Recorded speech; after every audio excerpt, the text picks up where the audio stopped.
ថ្លៃបង្គំលោកឪតើលោកឪអាចនិមន្តទៅប្រទេសថៃវិញទេកណាកណាបើតាមព័ត៌មាននេះកណាមិនអាចឆ្លងព្រំដែនទៅចិនទឹកដីថៃបានតែមកចង្ហៀតក៏អត់បានទេបាទសិនក ណាឡើយអញ្ចឹងមានន័យថាលោកឪផ្អាកសិនកណាចង់ស្ងប់ស្ងាត់ កណាគឺយកមិនក៏ខ្វៃកណាក៏ត្រូវទៅតែមានទៅថៃទៅខ្មែរទៅខ្មែរទៅខ្មែរបើថាអានេះសូមមេត្តាពីរដ្ឋាភិបាលខ្មែរថាគុំចាប់คณะណាជួនទៅថៃទីហោថាបើរដ្ឋបាលខ្មែរចាត់ខ្មៅចាប់คณะជួនទៅថៃមុនដល់ថៃคณะសូមចង់កងងឹបលើឡានភ្លិះថ្វាយជីវិតនេះទុកទឹកដីខ្មែរកណានេះធំដុំមិនគុណកណាអបជាដំបូងខ្ញុំប្រកាសណាសូមលំអរកាយគោរពសម្ដេចទ្រង់អាដាមក៏ដូចជាបាទព្រះសង្ឃទាំងពីរគណៈ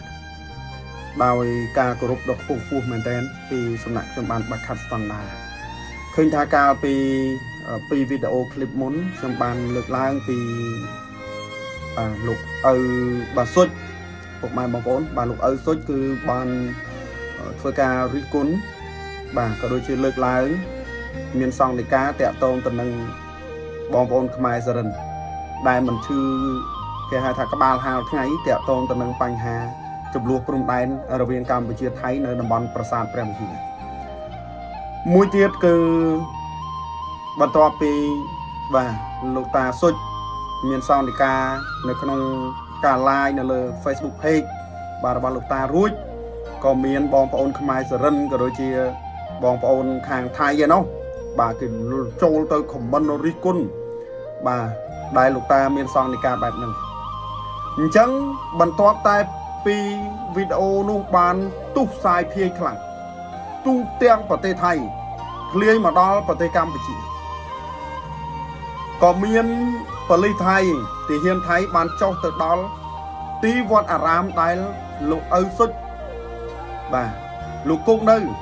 ក្នុងទឹកដីខេត្តបុរីរាំងក៏ប៉ុន្តែពេលដែលប៉ូលីសទៅដល់និងទាហានទៅដល់គឺពុំមានបាទអវត្តមានលោកឪសុចគង់នៅទីវត្តអារាមក្នុងខេត្តបុរីរាំងនោះទេគឺលោកឪសុចកំពុងតែ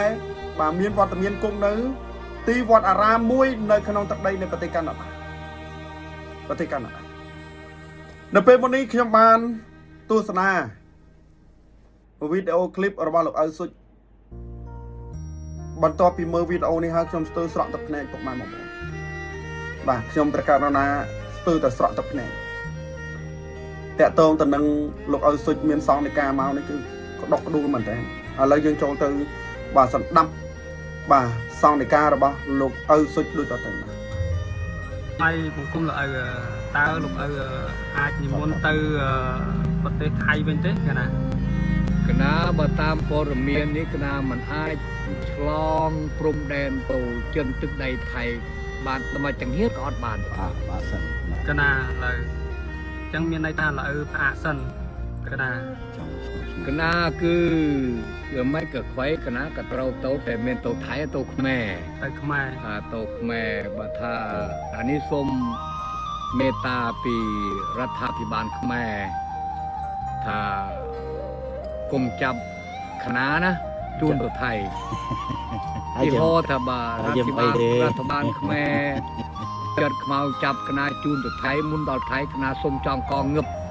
លើឡានភ្លិះថ្វាយជីវិតនេះទុកទឹកដីខ្មែរកណានេះធំដុំមិនគុណកណាអរគុណច្រើនឲ្យកណាហើយប្រជាជនខ្មែរឃើញមានការគ្រប់គ្រងលោកឪច្រើនណាកណាច្រើនហើយសូមញាតិញោមប្រុសស្រីទាំងអស់បើលោកឪនិមន្តទៅខ្មែរជួយណាតែម្ចាស់បានហើយប្រគេនលោកឲ្យគង់ជាសុខផងក៏ទាំងបច្ច័យ4ទាំងទីសនាសនៈអីការកសាងអីគឺចាត់ចែងប្រគេនលោកផងក៏ថ្ងៃណាមួយបើលោកនិមន្តទៅខ្មែរញាតិញោមណាគង់ទៅតែតែតែណាចឹងស្វែងគុំនេះឡើយកណាអរគុណច្រើនណាគុណម្ចាស់ឃើញថាលោកតាសុចលោកតាមានសង្ឃដីកាហើយសូមនំពោដល់រដ្ឋាភិបាលកម្ពុជាបើសិនជាលោកតាបាទយាងធ្វើដំណើរពីប្រទេសកាណាដាមកកម្ពុជាសូមកុំចាប់ កុំចងលោកតាបញ្ជូនទៅថៃបើសិនជាចាប់ចង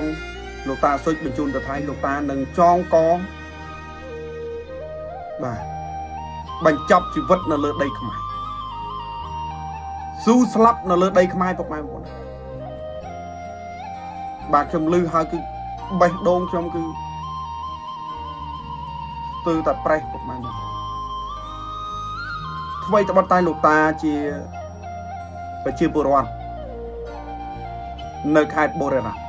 អតីតដែនដីរបស់ខ្មែរបច្ចុប្បន្នក្រោមការគ្រប់គ្រងរបស់សៀមក៏ពិតមែនក៏ប៉ុន្តែលោកឪសុចលោកឪនៅតែមានមនសិការជាតិនៅតែស្រឡាញ់ជាតិនៅតែចងចាំថាលោកឪគឺជាជនជាតិខ្មែរដើមជនជាតិខ្មែរអញ្ចឹងនៅពេលមុននេះពុកម៉ែបងប្អូនបាទងាកទៅកាន់គណនី Facebook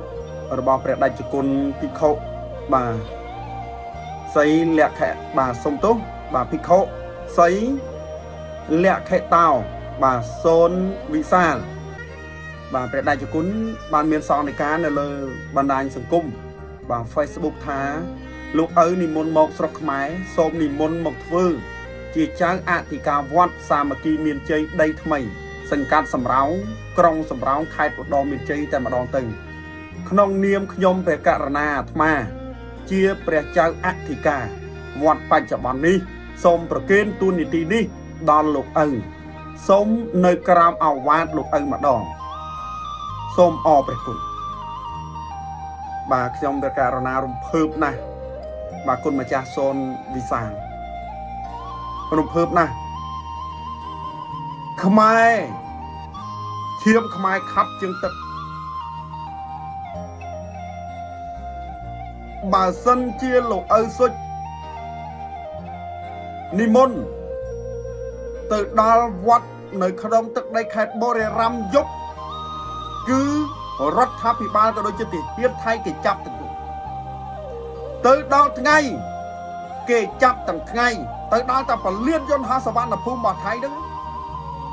គេចាប់ហើយមិនទុកដោយសារតែលោកឪសុចបាននាំយកជំនួយក៏ដូចជាតីទានមួយចំនួនមកជួយកងទ័ពរបស់ខាងខ្មែរនេះមិនជួយកងទ័ពសៀមទេតែជួយកងទ័ពខ្មែរជួយកងទ័ពខ្មែរដោយសារតែលោកឪសុចមានចិត្តអាណិតស្រឡាញ់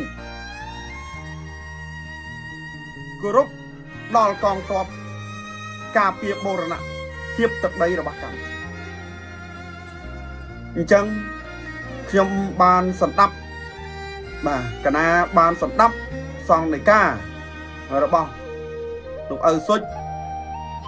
ក៏ដូចជាបាទលោកគ្រូសូនវិសាលបាទភាគច្រើនឲ្យតាសក្រិយគឺហៅលោកគ្រូតាអញ្ចឹងបាទព្រះដេចគុណសូនវិសាលព្រះដេចគុណបានមានសង្ឃនិកាហើយថាព្រះដេចគុណបាទនឹងប្រគេនទូនីតិជាព្រះចៅអធិការវត្តសាមគ្គីមានជ័យដីថ្មីដល់បាទលោកឪបាទសុចតែម្ដងហើយព្រះដេចគុណសូនវិសាលហ្នឹងសូមនៅក្រោមអាវាតរបស់លោកឪបាទសុចវិញសង្ឃឹមថាពុកម៉ែបងប្អូននឹងចូលរួមshareទាំងអស់គ្នាបាទលោកឪសុចចូលដីថៃឡើងបានហើយនិមន្តទៅប្រទេសថៃឡើងបានហើយក្នុងជីវិតរបស់លោកឪសុចសូម្បីតែបងប្អូនញាតិផៅរបស់លោកឪសុចក៏ត្រូវបានទាហានរបស់ថៃគំរាមកំហែងរហូតឲ្យធ្វើពិធីកាត់ការលោកឪសុចចោល